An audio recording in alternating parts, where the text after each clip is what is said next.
Hello, fellow marketers. Hope you're staying warm out there. My goodness, it's freezing.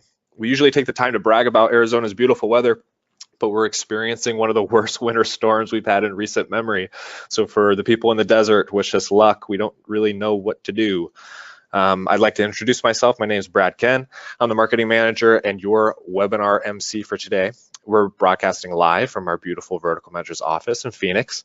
At VM, we focus on building your own audience, and we help move that audience through the customer journey towards making conversion. But that's enough about us. Let's get this webinar started.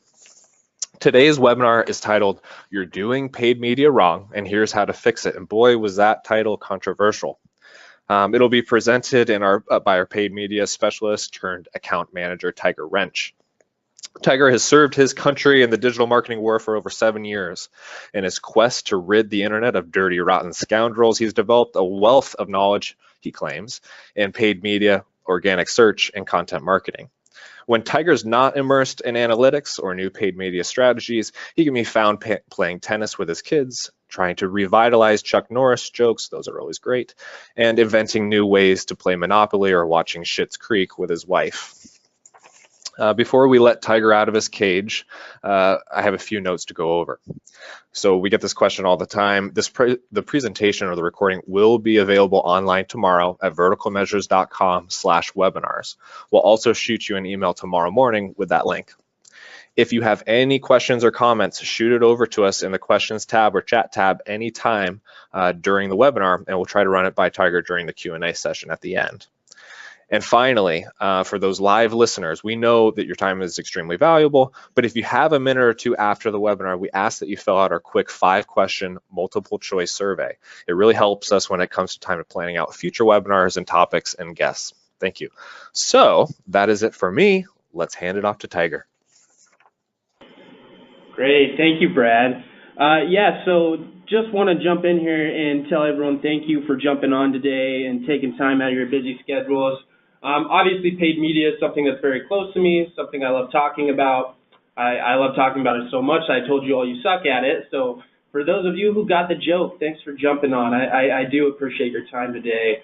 So first, let's take a look at the agenda and what we're going to be covering. Alrighty. So first up, I want to go over some common misunderstandings. We get a lot of questions asked to us that just kind of highlight some misunderstandings or misinterpretations of paid media, and we want to go over the most common ones today so that if you share any of these misbeliefs, we can address those.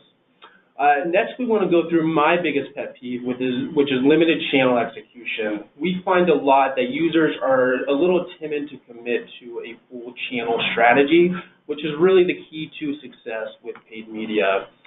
We also want to talk about measurement failures, because that's another thing we see a lot of is people misattributing value. And we want to talk about how you need to attribute value and how that's going to help you with your paid media efforts. And finally, we're going to talk about how to remedy these things. So hopefully by the time we're done today, you have some good action items you can walk away with for your own paid media efforts. So first thing is common misunderstandings. What we're going to cover in this section is the misunderstanding about big brands, about engagement metrics, and why we don't need paid media. So what I hear a lot of is, why should I do paid media when big brands get all the love? That's simply not true. In fact, Google, for its paid search, only allows for one piece of real estate or one search result per brand. So really, their goal, their effort, Google, Facebook, social media platforms, even display, is really to make a platform where everyone can compete. And I think that's truly evident by the highest average cost per click on Facebook, the $1.72. On the GDN, 63 cents. In AdWords, the highest average cost per click is still under $3, and that's in the higher ed space. So really, big brands don't get all the love. Who gets all the love are the brands that produce brands. So next, what I want to talk about is engagement metrics. So another thing we hear a lot of is, Really we know we're doing good. Look at our click-through rate or our pages per session or our average time on page. And all of those really, they're not true indicators of success. And that's statement of fact by this guy here, my favorite. Really, what you need to be doing with your paid media is you're paying for this traffic, so you need to change your mindset and not think about things like user duration. So that is an old school frame of thought with, basically people thinking, okay, my average time on page is 3 minutes, that's a good user, I should keep targeting this audience. Well, actually, again, you're paying for this audience, and it shouldn't take them 3 minutes to convert. It should really just take them about a minute, if that. Next is pages per session. That's another one I hear a lot of is, well, yeah, look, I get 3 pages per session, so I'm actually doing pretty good. This is good traffic. I should keep paying for it. Well, again, I would argue that I should be able to convert in one click, on one page. In some cases, even before I get to your landing pages, I should have that option to convert. So I challenge you to really ask yourself, how easy do you make it for your prospect to convert on your website? And then again, another one is click-through rate. So click-through rate, impressions, those things, I could buy impressions all day long, and I can falsify ad copy or make up some kind of crazy value proposition to get a high click-through rate. Or on the GDN, where I could serve millions of impressions, I could have a really low click-through rate. That, again, is really not the measurement of success for paid media. And what I'd like to do is challenge you to start measuring leads and sales conclusively. And that's really where you're going to show a true return on your investment for paid media. And I'll dive a little further into that. So, some cases where you might not need paid media, or so you think. Perhaps you have a great word-of-mouth presence. Perhaps your organic rankings are very strong, especially for the keywords that you target. Maybe you have a great social media following, or maybe you have a really good price point that truly speaks for itself. Those things are all great, but if I agreed with you, we'd both be wrong. And the reason why is these platforms are pay to play. Organic rankings do hold some value, but they are not the end-all be-all. And really, what I want to show you today is if you're not paying for your brand terms or you're not investing in paid media, as your competitor, here's how I'm taking advantage of you. So let's dive into that a little bit deeper. Alrighty. So the first thing I'm going to do as your competitor is I'm going to conquest your brand terms. So all that branding you love to have, from maybe it's your radio commercials or your word of mouth, whatever it is, when people go looking for you, especially on search, they're showing high intent. Well, because you're not paying for your brand terms, which are typically inexpensive, I'm going to pay for them. And I'm going to essentially just take money right out of your pocket. Your brick and mortar store, really, that's the same thing. Let's say you have a pool supply company or your higher ed facility. If you're not, again, serving impressions to your audience, then I'm going to. I'm going to literally geofence your place of business and serve ads to those people that you consider your high-end prospects or your brand loyalists. I'm going to be able to put a value proposition in front of them because you're not taking up that impression space. As well as your social audience. I can target based off people who like your page. I could dive into Facebook, LinkedIn, other places, and target people based off whether they've been to your website or whether or not they are interested in products similar to yours. And of course, I can build an audience off of that one there. And finally, your brand impression. So this just goes back to display and programmatic. With how advanced programmatic display has gotten today, I could target people who have visited my competitor's website all day long. So if you're not creating competition for your competitors, really they're buying your branded impressions pretty inexpensively. So next thing we find out that really kind of bugs us over here is just that limited channel execution. And I'm sure a lot of you already know this. We need to be in more than one channel. But do me a favor, raise your hand if you feel you are seriously committed in every channel. Please go ahead, really raise your hand.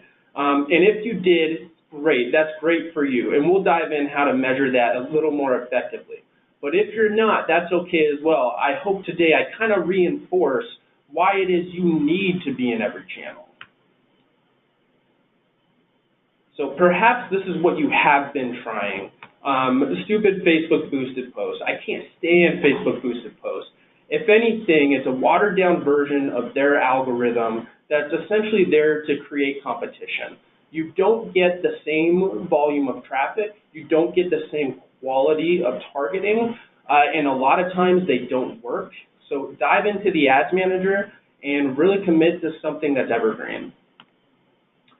Mini campaigns. This is one we get all the time, is let's try this out for 30 days. Well, so these algorithms from paid media, they need time, and the more time you give them, the better they're going to do. As you jump in and out of mini campaigns, you're going to find that performance always stays flat and never quite improves the way you want it to. So if you are interested in just dipping your toe in, I would recommend 90 days, but of course, ideally, you're seriously considering a full channel strategy for at least a year. And seasonal pushes. These I love. I love seasonal pushes. You know, if you're e-commerce and you have Black Friday sales, or if you're higher ed and, you know, enrollment time's coming along, whatever that might be, seasonal is fantastic. And kudos to you if you do it. But one thing I want to note, if that's all you're doing, then that's a major issue. Because if you are constantly turning your paid media efforts on and off, you're not giving your algorithms a chance to learn. So if instead you had your paid media running year in and year out every day and giving it a chance to learn and generating leads, when it comes time for these seasonal pushes, you're going to find your quality scores with those audiences are much better, and therefore those clicks are much cheaper and you get a much bigger volume. So how can you today build a comprehensive paid media strategy? Now, these are going to be things you know, but in this order, this is kind of how I want you to start thinking is, first of all, how am I measured? What's my one common goal? As I'm diving into paid media, what do I really want out of this? How do I measure that? What are my KPIs? What metrics indicate I'm getting closer to where I need to be? Where am I buying my impressions? Who is seeing my impressions? And when are they seeing my impressions? Next is lead gen. In any industry, you should be able to drive leads. In fact, if you're only pushing for sales and impressions, you're missing an entire chunk of the funnel. So really, how are you getting leads in? What does your lead gen look like? And once you get that lead, how do you nurture that lead and continue that conversation with that audience? And again, how much revenue does that turn into? And from each channel, which leads from which channels tend to correlate to the most direct revenue thereafter?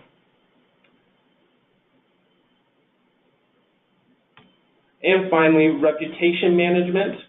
So, well, these leads I'm bringing in, how many of them are turning into loyalists? Am I just throwing these fish back out to the sea, or am I re-engaging with them and continuing that conversation and asking for repeat sales maybe and encouraging repeat sales and reviews and loyalists and that kind of thing? So moving on, if I do all that and I follow those steps, what does a healthy paid media strategy look like? Well, this is a clip from a multi-channel funnel directly from one of my own clients, and this is what it looks like. And what I want you to notice is that the investment in a full funnel strategy, what it's done is really allowed paid media or paid search to assist in multiple channels. So where it wasn't getting attribution for some of these last click conversions that organic search was, it was contributing to those conversions in a way that it couldn't, we wouldn't have been able to attribute that value before.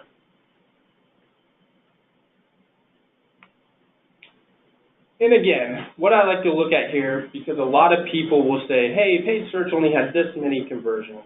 Well, really, what we've done now is we've looked at the conversion volume as a whole from every channel and really found that paid search was assisting in places we didn't know.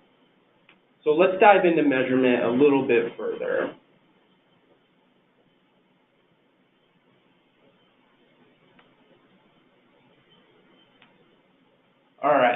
So using last click attribution, which is what most of us do, is really misleading. And what last click attribution is it is measuring conversions from the channel that got the last click.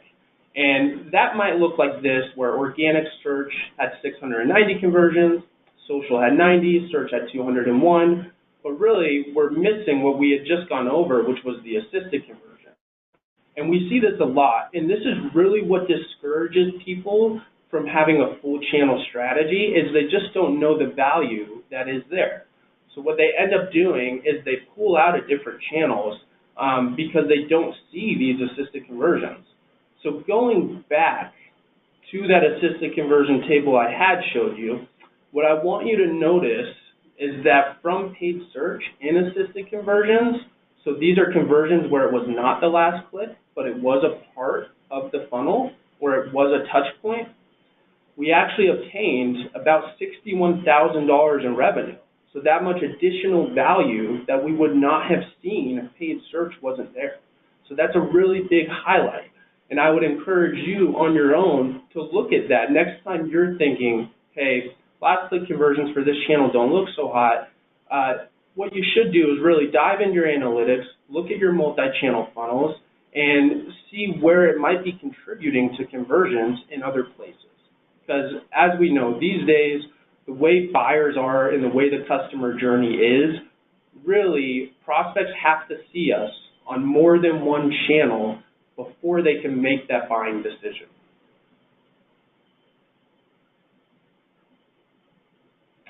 So, how should you measure your efforts? I would encourage you to establish the value of your leads. So how much is a lead worth to you? Again, raise your hand if you know this off the top of your head. Almost every client I speak to, none of them know this right off the bat. So one of the first things I do is I work to establish this value. Because if we know the value of a lead to our business, we could then attribute value to the channels we're investing in. And it's super simple. All you have to do is establish your sales value, divide that by your total leads, and you have a lead value. So your aggregate CPL. Now again, this is another one of those things where most people would go, okay, what's my cost per lead in search versus my cost per lead in social? Well, what I can do now is I can look at the entire picture and say, what's my total investment everywhere, from the service fees to the ad spend, even if that's an organic service fee or a content fee, and how many leads am I getting from the whole? Because the whole channel strategy is really what I'm interested in now, because I'm changing my mindset here, and I'm changing my approach to paid media. And then again, super simple, just take those total sales, and from that, I could get my total return on investment. So again, all of you know this, but I would say, raise your hand if you're actually doing it on a daily basis, looking at your total lead volume, looking at your total return and what you've spent, and you know which channel is truly most profitable to your business.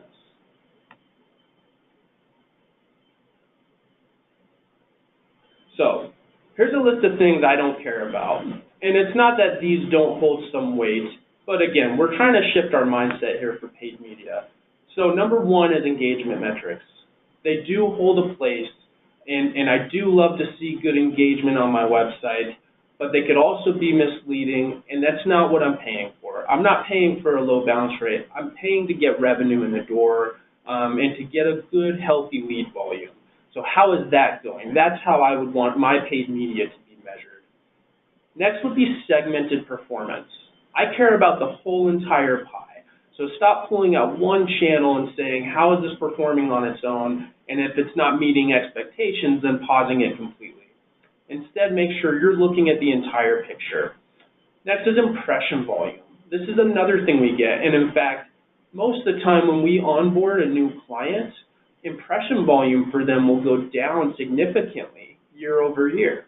And the reason why is we pull back on inefficient impressions, because we could go buy as many impressions or as many eyeballs, so to speak, as we want. But we don't want that. We want the eyeballs that are actually going to convert. And next, things like page followers. So your social media following, that's great that you have a good following, but that is someone else's asset. That is an asset that is on Facebook's website or LinkedIn's website. If you're bringing them to your website and getting them to convert, that's fantastic. And that you could attribute to your paid media if that's how you're doing it. And you should be targeting them with paid media. But measuring your paid media based off how many new followers you get, that's not really a true indicator of success. So here's a list of things that I do care about. Conversion metrics. What is my conversion rate? What's my conversion rate from each channel? What's my cost per acquisition, cost per sale, or cost per lead? And by each channel. Lead scoring. Like it or not, these social media platforms, they're public entities, and they have to keep stockholders happy. So they embrace bots if they need to. If they need to embrace bots to get impressions up and create more competition and drive more revenue, it happens. So not only should you be driving leads from different channels, you should know which leads are the best and which ones the sales team is able to close. Is there a lifetime value? We have found that some leads from different channels will attribute more value in the long run than other ones, even if the volume was a little lower. And of course, assisted attribution. This is one I really want to drive home today, is from that channel, not only the last click performance you're getting, but is there any hidden value from an assisted conversion standpoint? And please feel free by any means to visit the Vertical Measures blog. We do talk a lot about assisted attribution, because that's a big thing for your overall digital funnel. So, how do we fix some of these items? What's some things we could do? Just to recap, let's dive in to what's holding us back now.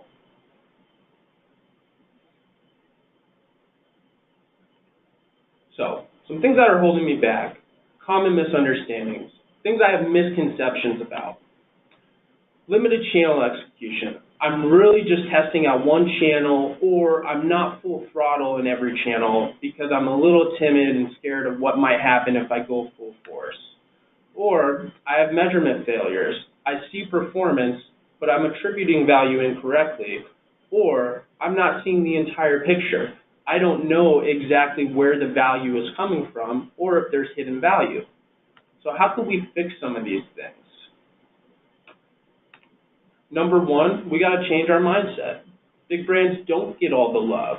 We could compete with these guys with a better value proposition and a better landing page. Those clicks for the right quality score cost you just as much as they cost them. And if you know the value of a lead to your business, there's no reason why you can't jump into that game. Engagement metrics, again, those don't mean anything. So take the next step to create a measurement strategy for leads and sales. How are you going to get repeat sales? How are leads going to become loyalists? And which channels drive the highest quality of leads? Organic and paid media. So don't just rely on organic and don't just rely on paid media. We find that when we combine the two efforts together, really there's an incremental lift from that effort. And remember, Google is an advertising platform, and so is Facebook. You can't rely on organic traffic or your page followers. They're pay-to-play companies. And brand recognition. Brand recognition is not enough. If you're just running brand campaigns and you have minimal spend, or you're just running branded content, then you're not dipping your toe into the non-brand game. Non-brand search terms and non-branded content, it's more difficult to obtain those leads, but those leads are really what drive the long-term revenue. So what's another way to fix it? Well, one thing, you hire vertical. I'm not sure how that got in there. Let's move on from that. Sorry, I'll have to talk to my producer. So another thing that we talked about today is committing to every channel. So by every channel, we mean search, we mean social, and we mean display. Now, display can be programmatic. Social could be any of the different platforms. I always recommend testing them against each other with the same campaign types and with the same conversion action. I think you'll be surprised what you find, as well as with search. So what I want you to know about each one of these channels is they could each target a separate part of the funnel in a very effective way. So where social and display could come in for awareness, or even sometimes retargeting, search can be waiting in the back wings for those high intent terms that you created. And on the flip side, if search is not waiting, but you are running awareness campaigns, then your competitor could be waiting with that search position for those impressions you're creating. So moving on, what's another thing we could do to fix it? Oh my goodness, this is so embarrassing. I'm not sure how that got in there. Moving on. All right, I will talk to my producer about that. So, measuring aggregate performance. Paid search, paid social, display. So those we've talked about a lot today. But did you notice when I went through the multi-channel funnel for one of my existing clients that organic and direct were also a major player within the complete digital funnel? And that's because our value propositions are consistent across the channels, but we have a full channel strategy too. We're investing within each one of those assets and making the most out of all of them. So now we could see when a lead or a sale came through from paid search that followed to organic. So that's obviously super important to look at. But what we should be measuring from all channels: leads and sales, assisted conversions, repeat purchasers, new users, and email subscribers. Now, new users is the one metric that's kind of within the engagement realm. It's not typically engagement, but it's not quite as actionable as a lead or a sale. But what new users do is they show that you're getting in front of a new audience. So that new audience, you do want engaging with you. You do want it having good engagement metrics. And you do want to be able to continue that conversation with them. So definitely always be measuring your new users in that year-over-year data. So let's talk about some quick wins. What are some common mistakes that we see that we want you to be able to take home with you today and improve on them right away? So number one, what I want to go through is pushing call tracking. This seems like a small item, but what we find is a lot of users within Google search, they will target or measure their phone calls from mobile and mobile only, just those click-to-calls.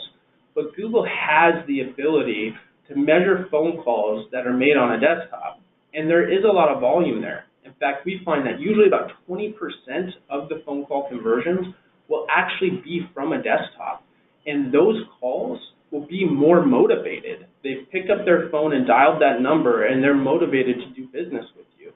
And not only that, you're feeding the beast that is Google, and the more conversion data you're giving to Google, really, the better they're going to perform for you.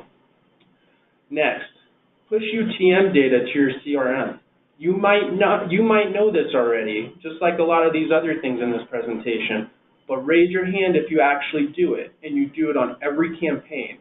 I'm sure a lot of you didn't raise your hand, and the reason why is this is a super difficult task to take on. You know, it could be hard if you don't have an automated system set up.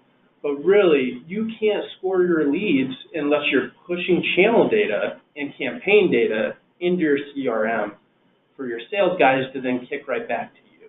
So that's definitely a very important one to take home today. Next, optimizing your Facebook campaigns for conversions. So we're finding that marketers across the country are really starting to target on Facebook the decision level stage. It's a whole lot of dynamic product feeds and a whole lot of conversion actions, and people are moving away from that awareness play and moving away from the page followers, page likes, and that kind of stuff. And they're really trying to target a higher intent audience. And the reason why is because Facebook's algorithm is getting so much better, and you need to be taking advantage of it. But at the same time, I will say, I do believe you should also be measuring those leads from Facebook. So if you're getting 100 leads, but you don't know how many of them actually turn into sales, then you're probably not lead scoring appropriately, and you're probably not pushing that data back to Facebook. So you could optimize for it. Consolidate. So another thing that we see a lot of is spreading out work from maybe it's one agency to another or one department to another, or you have freelancers here, internal content workers here, and an agency that's doing your paid, whatever it is, really and truly consolidating these efforts all into one space so that your organic team and your paid team and your content team and everyone can collaborate and discuss the keywords that work and discuss the value propositions that work and optimize based off of that is huge.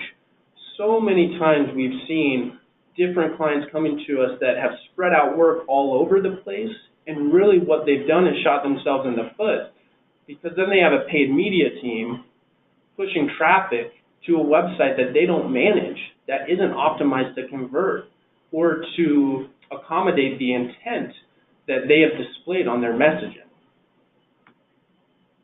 Analytics alerts, another super simple one that I would ask, how many of you actually do this?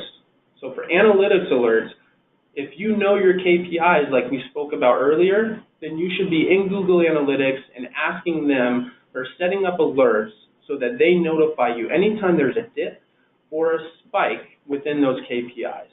So whether that be leads, bounce rate, traffic, sales, you need to know every single day exactly what's going on and what volume you're producing. I'd say refresh your ad copy at least monthly. Back in the day, we could hear a radio commercial 15 times before it started to annoy us and 25 times before we decided to call. It's not the same today. Us millennials, who I am one, we don't have that kind of attention span. Really, after we've seen an ad just a couple times, we get fatigued. So really what we got to do is make sure we're refreshing ad copy at least once a month and testing our value propositions on that ad copy. I'm sure you've seen that within your own Facebook feed, the same ad over and over and over again, and it just drives you crazy. So make sure you're taking those steps to also not drive your prospects crazy. I would serve separate landing pages for display, social, search, and all my channels. That's something I feel very strongly about because, again, we're targeting different phases of the customer journey with each effort. Display is typically awareness. Social usually is too, although it's becoming a really good decision level play with the retargeting and dynamic capabilities. But really what we're trying to do with display and social is stop people in their tracks and say, hey, stop what you're doing and look at me. Come look at me and come convert here. Whereas with search, what we're doing is picking up people who are asking to be helped.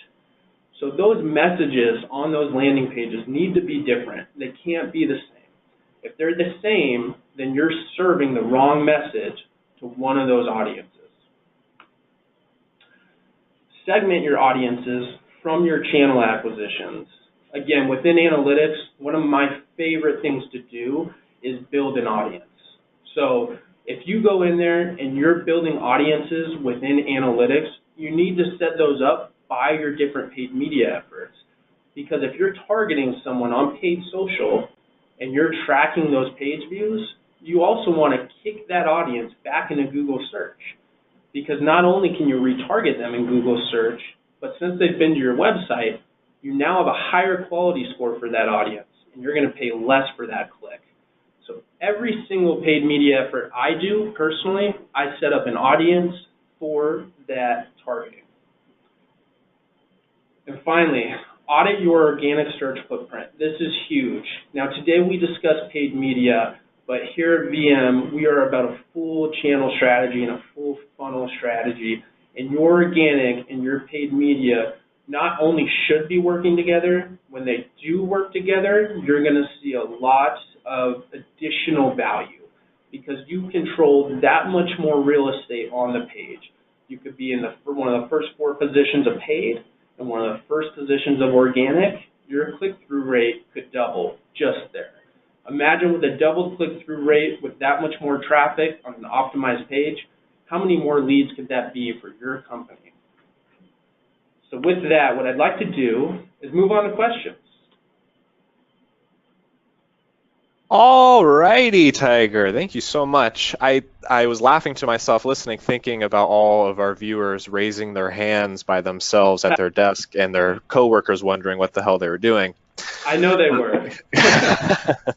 And before we start the Q&A, I just want to say that a lot of our listeners here, they might have varying degrees of success or expertise in paid media, but we're all here for the same reason. We want to improve.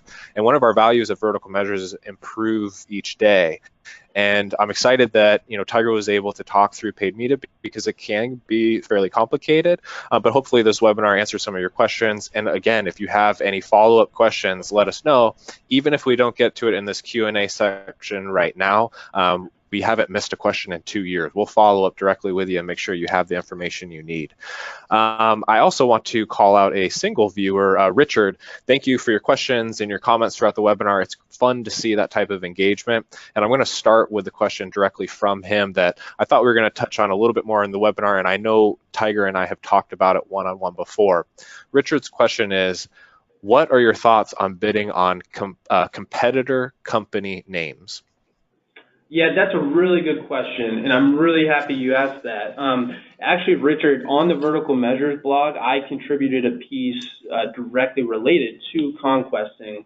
I love it, personally. I think you have to keep your competitors honest, and they need to be bidding on their own terms. Just because someone types in a competitor's brand term doesn't mean that's the only solution they're looking for. In fact, you might have a stronger value proposition. And you need to make sure you get that in front of the audience. Now, a few things I will tell you. Number one, they're going to have much better quality scores for their branded term. So they're going to pay a lot less than you are.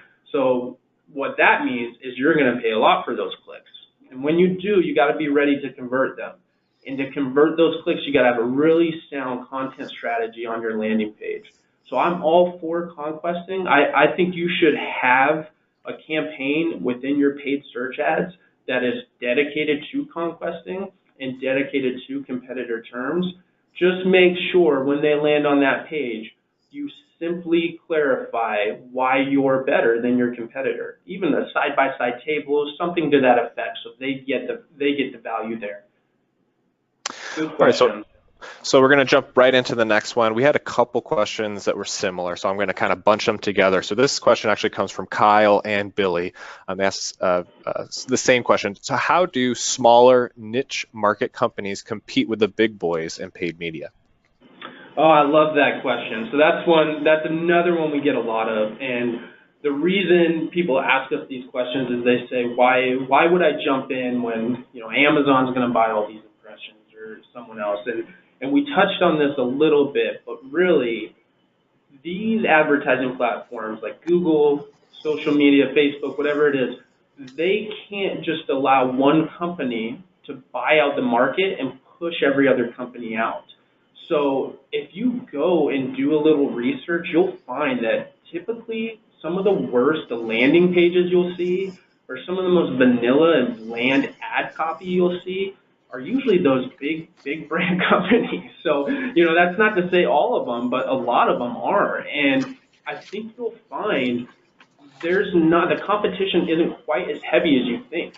And how you want to compete with them is you want to have a comprehensive paid media strategy with a really sound value proposition on the back end and separate landing pages that can talk to your different values. And if you do that, what's going to happen is the user experience is going to improve as people go to your landing pages. So your quality score is going to go up. You're going to pay an equal or even less for those clicks and be right in the game, competing, bringing in leads. But I would definitely stress, to really make that effective, you got to be on every channel. You got to be everywhere waiting in the wings for your prospects. So this one might be a little bit of a loaded question, and I can hopefully help you through it. But Jack asks if you could compare the advantages of paid media versus targeted email campaigns to leads. Sure. So is the question paid media versus email? Yes. Okay. So it's actually not versus, and I'm really happy that question came up. So we used to get this a lot, is why is paid media better than organic? or why is paid media better than email? Well, none of them are better than each other. They all need to be a part of the strategy. Email needs to be included in that. So what I will say is email is not an awareness play.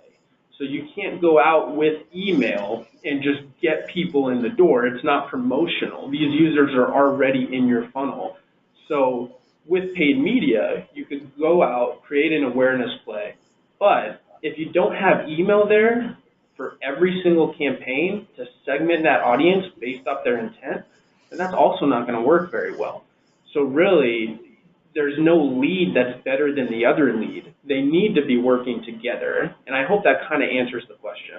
I think it does. And also, what we've been trying to preach for almost a year and a half now is that paid media doesn't have to live in a silo, and it doesn't have to work against other strategies. And like you've been saying, it should be working together. And when it does, and there's effective measurement behind it, we see these holistic strategies really succeed more so than just focusing on one area like paid media. So jumping in, going from targeted emails, let's talk about social media a little bit. This question comes from Jen. And it's, where can I start in remedying a low conversion rate from social media efforts? I love that question. Okay, so there's a few things I would do there. The first thing I would do is look at targeting. So I would look at targeting and say, okay, who's my audience here? And I'm not looking at it to fix anything just yet. What I'm looking at is I really want to understand what geo are they in, what device are they on, is it which social platform are they on, what interests are they, what job level are they, all that. And then what I want to do is ask myself, okay, are they aware of my brands? And if they are or not, that's going to affect my ad copy. So with the ad copy, and I know I'm kind of going down the funnel here, but basically, does the ad copy speak to that user? And really try to put yourself in their shoes. So if this is an awareness level audience that just has an interest in products similar to yours or in services similar to yours, or maybe they don't have an interest. Maybe they're just within the geo you target. But on the ad copy, you're asking them to buy something right now. Well, that doesn't match up with the expectation. And that's what I find a lot of, is that typically a low conversion rate comes from the targeting, the audience level, does not match what the marketer is asking them to do. So I would basically take my conversion action down a step with something else. Instead of asking them to buy, give them a lead magnet, give them a piece of content they're interested in, something to that effect. And then I jump in with email and retargeting campaigns to push them further down the funnel at a later point. So we have two more questions. This one just came in from Zach, and it's pretty simple. It goes back to the competitors. So very simply, how can he see what his competitors are doing via paid media? So there's a few ways. There's a few tools I like to use. You can just Google it. Just Google competitors display ads, and a few of them will pop up. I really love those kind of tools. I believe the one I'm thinking of is AdBeat. But basically what that will do is it will show you exactly which display ads are out in the wild. And why I love that is because those display ads will show you the kind of intent they're targeting, what's the value they're putting in front of prospects, what are they asking, are they doing it correctly. Another really cool way is with Facebook, for example, which I think everyone should be on Facebook right now. It's a very effective tool. You just need to monitor it closely. But with Facebook, you could go to a competitor's page. Right on the page, on the left-hand side, is a little menu. And at the very bottom of it says Info and Ads. Click that, and you can see the ads they're running. You can even visit the landing pages. And finally, the last thing I'd say is if you're in Google search, what you can do is pull out your 10 best performing keywords and look at the audience insights from those. And that'll tell you who are you sharing impressions with, when you overlap impressions, how much of the time are you above them, and where do you typically rank? So before I hand you the last question of this webinar, I do want to remind our viewers that Vertical Measures proudly just released their third book titled The Customer Journey: How an Owned Audience Can Transform Your Business. We included a link in the chat tab for you to download. We sell it on $40 for Amazon. We're offering it to you for free. It's a 337-page full color book that talks about an entire digital marketing strategy from start to finish. I think it's super valuable. On the book topic, a question from Steve is, what is a good book recommendation specifically on paid media? So specifically on paid media is a tricky one because a month in paid media is like 20 years anywhere else. So much can change. I'd be hesitant to recommend a book specific to paid media. Then we can just leave it at the customer journey. Well, I think that's where I'm getting really is what I'm trying to preach today is really the overall strategy of it, because the technical aspects are always going to be changing. But really the overall strategy, not to throw in a shameless plug here, like what happened during the slide, but really, if you are incorporating a full funnel strategy where every channel is involved somehow, then that's the best paid media effort you can do. So I would go back to the new book by Vertical Measures and see that you are not only targeting each stage of your customer journey, but also that the value propositions you're putting there are matching that intent. So if it's awareness, are you offering awareness level values? And if it's decision, do you offer decision level values? So on and so forth. Because that's the biggest thing I see within paid media, is that the level of targeting of that audience does not match the ask from the marketer. I think that's perfect, Tiger, and thank you so much for hosting this webinar today. That's all the time we're going to have for questions. We're really excited for next month's webinar as well. We are actually using our own SEO expert, David Mang. He's going to talk to you guys about how to handle a site migration and what we learned on our very own migration back from Q4 of 2018. We went through the process ourselves and we learned a lot from it. Registration for that webinar will begin in early March and will continue throughout the month. If you're on our newsletter list, obviously you will get notifications for that webinar if you're interested. Until then, I'm Brad from Vertical Measures, and good luck with your digital marketing in 2019. Thanks again, Tiger. Thanks, everyone.